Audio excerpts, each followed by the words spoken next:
Grabe mga ka-idol, ito talaga ang pinakamaganda para sa mga pasyalan ng mga bata. Kung nakikita to sa mga bata, nako, talagang malimutan na nila magsiselfon. Biruin mo naman yung isda naglangoy-langoy sa hangin. Oh. Sino bang mga bata na hindi matutuwa nito? Ang galing yung pagkagawa nito mga ka-idol. Pero mga ka-idol, sa ibang bansa po ito ha.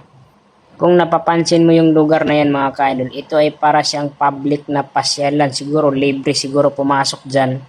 Tapos makikita na yung mga isda naglangoy-langoy. Kung napapansin mo dito, pati yung isda ay talagang masaya naman siya na nakakita ng mga tao. Yung mga tao naman, mga bata ay masaya din nakakita ng isda. Siguro ito na yung solusyon ng mga bata na matakaw sa cellphone, na halos oras-oras maghawak ng cellphone at hindi na mautusan. Ito naman ay kakaibang idea na lumilipad yung mga alien. Kung napapansin mo dito, walang kapagod-pagod yung mga alien na ito.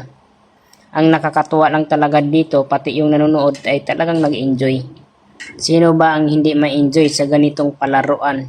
Yung isip matanda ay isip bata na. Biruin mo naman, marami silang nakikita, naglipad-lipad doon sa ibabaw ng ulo nila. Oh.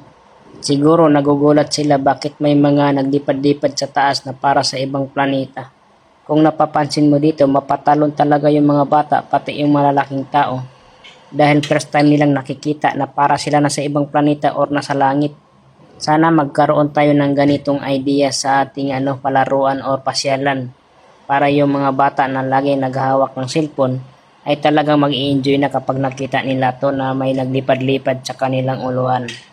Malaking tulong din to mga ka-idol para ang mga bata hindi na humahawak ng cellphone. Kung napapansin mo ay talagang nakakatuwa naman panoorin, biruin mo naman.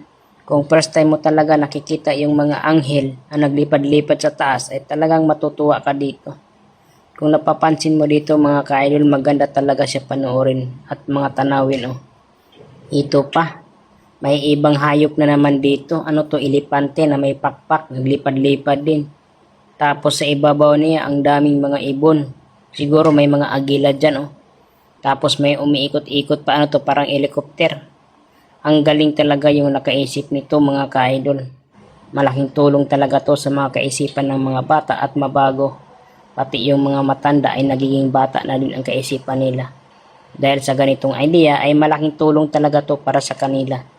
Talagang ma-enjoy sila dito mga ka-idol.